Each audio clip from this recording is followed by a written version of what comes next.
નમસ્કાર દર્શક મિત્રો, સ્વાગત છે તમારું અમારી આ યુટ્યુબ ચેનલમાં. તો આજના વિડીયોમાં આપણે છે ગુજરાતની ભૂગોળને લગતા જે છે અગત્યના MCQ પ્રશ્નોની ટેસ્ટ જોવાના છે, જે તમને આવનારી કોન્સ્ટેબલની પરીક્ષા માટે ખૂબ જ ઉપયોગી સાબિત થવાની છે. તો આ વિડીયોમાં છે શરૂઆતથી અંત સુધી બન્યા રહેજો. અને છે આ ટેસ્ટના અંતમાં તમને કેટલા પ્રશ્ન આવડતા હતા તે અવશ્ય કોમેન્ટમાં જણાવજો. તો ચાલો આપણે આ મોક ટેસ્ટની શરૂઆત કરીએ. તો પહેલો પ્રશ્ન છે, અકબરે ગુજરાત પર ક્યારે આક્રમણ કર્યું હતું? તો ઓપ્શન આપેલા છે, તેમાંથી જવાબની વાત કરીએ તો આ પ્રશ્નમાં જવાબ આવશે, તે આવશે ઓપ્શન સી આવશે. ઈસવીસન 1572 છે અકબરે ગુજરાત પર આક્રમણ કર્યું હતું. ત્યારબાદ બીજો પ્રશ્ન જોઈએ તો 1 મે 1960 રોજ અલગ ગુજરાત રાજ્યની સ્થાપના થઈ ત્યારે કયો તાલુકો છે તે રાજસ્થાનને સોંપવામાં આવ્યો હતો? તો ઓપ્શન આપેલા છે, તેમાંથી જવાબની વાત કરીએ તો જવાબ આવશે આમાં ઓપ્શન બી આવશે. આબુ રોડ જે તાલુકો છે તે રાજસ્થાનને છે આપવામાં આવ્યો છે. ત્યારબાદ આગળનો પ્રશ્ન જોઈએ તો નીચેનામાંથી કયા મુખ્યમંત્રીના સમયમાં જે છે જિલ્લાનું નવનિર્માણ થયું હતું? તો ઓપ્શન આપેલા છે, તેમાંથી જવાબની વાત કરીએ તો આમાં જવાબ આવશે ઓપ્શન સી આવશે. હિતેન્દ્રભાઈ દેસાઈ જ્યારે મુખ્યમંત્રી હતા તો તેના સમયગાળા દરમિયાન જિલ્લાઓનું નવનિર્માણ છે તે કરવામાં આવ્યું હતું. ત્યારબાદનો પ્રશ્ન છે, ગુજરાત રાજ્યના નિર્માણ સમયે કેટલા તાલુકાઓ હતા?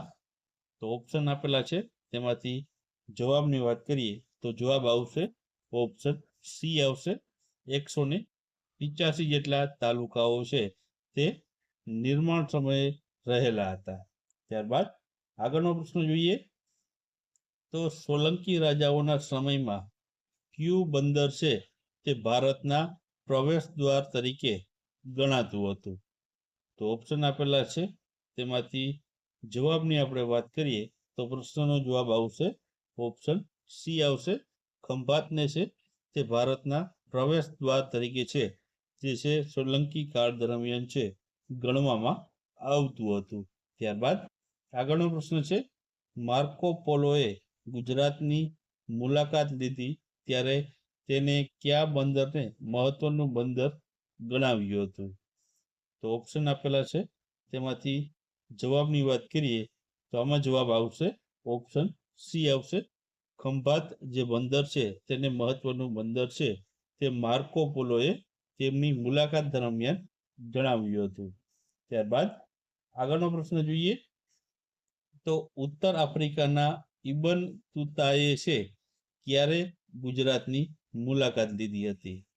તો ઓપ્શન આપેલા છે, તેમાંથી જવાબની વાત કરીએ તો આ પ્રશ્નનો જવાબ આવશે, તે છે ઓપ્શન બી આવશે. ઈસવીસન 1342 છે ઇબન તુતાએ છે ગુજરાતની મુલાકાત લીધી હતી.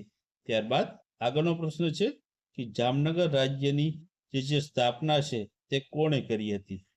તો ઓપ્શન આપેલા છે, તેમાંથી જવાબની વાત કરીએ તો જવાબ આવશે ઓપ્શન બી. જામ રાવળ સાહેબે છે તે જામનગર રાજ્યની સ્થાપના કરી હતી. ત્યારબાદ આગળનો પ્રશ્ન છે કે નીચેનામાંથી કયો જિલ્લો ગુજરાતની સ્થાપના સમયે હતો? તો ઓપ્શન આપેલા છે, તેમાંથી જવાબની વાત કરીએ તો પ્રશ્નમાં જવાબ આવશે, તે છે ઓપ્શન ડી આવશે. પંચમહાલ જિલ્લો છે તે ગુજરાતની સ્થાપના સમયે જિલ્લો હતો. ત્યારબાદ આગળનો પ્રશ્ન જોઈએ તો ગુજરાતના કયા પ્રદેશમાં સૌપ્રથમ મસ્જિદ છે તે બાંધવામાં આવી હતી?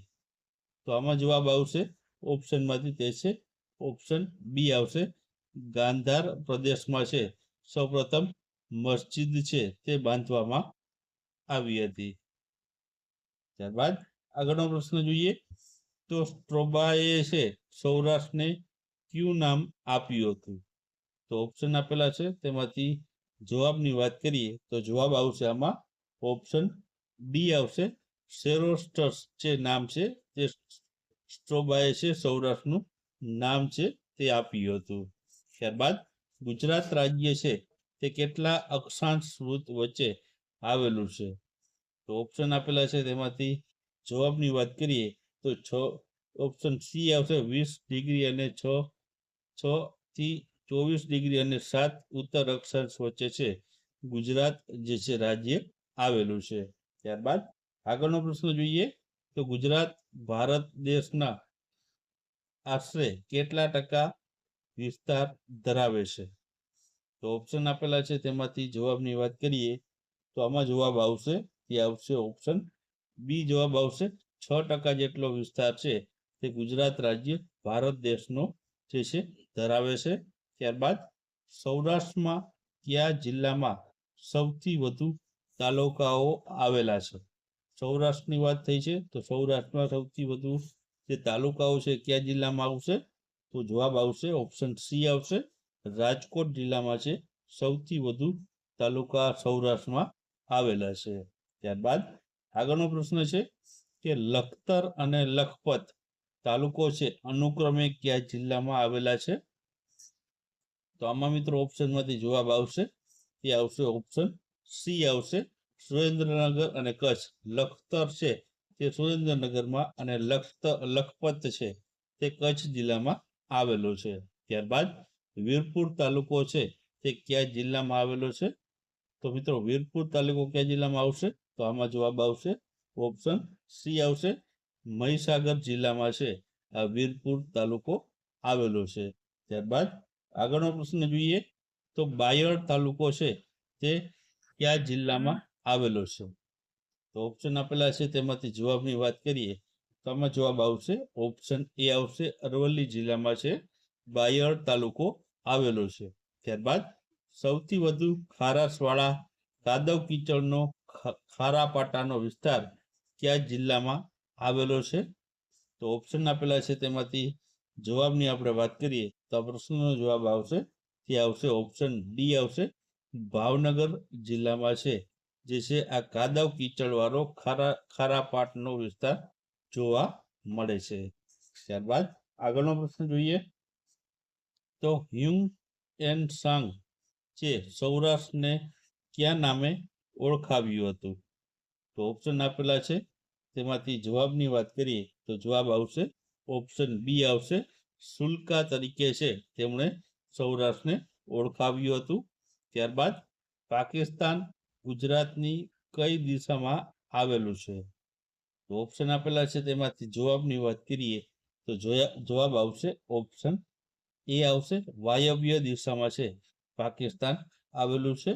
ત્યારબાદ આગળનો પ્રશ્ન જોઈએ ગુજરાતનો સૌથી ઓછો દરિયા કિનારો ધરાવતો જિલ્લો કયો છે કે જે સૌથી ઓછો જે છે દરિયા કિનારો ધરાવે છે? તો આમાં ઓપ્શનમાંથી જવાબ આવશે તે આવશે ઓપ્શન ડી આવશે મોરબી જિલ્લો સૌથી ઓછો દરિયા કિનારો ધરાવે છે. ત્યારબાદ ગુજરાતની ઉત્તર દિશાએ છે તે કઈ પર્વતમાળા આવેલી છે? તો ઓપ્શન આપેલા છે તેમાંથી જવાબની વાત કરીએ તો જવાબ આવશે ઓપ્શન બી આવશે અરવલ્લી પર્વતમાળા આવેલી છે. ત્યારબાદ આગળનો પ્રશ્ન જોઈએ તો સત્યાદેવનો ડુંગર કયા જિલ્લામાં આવેલો છે?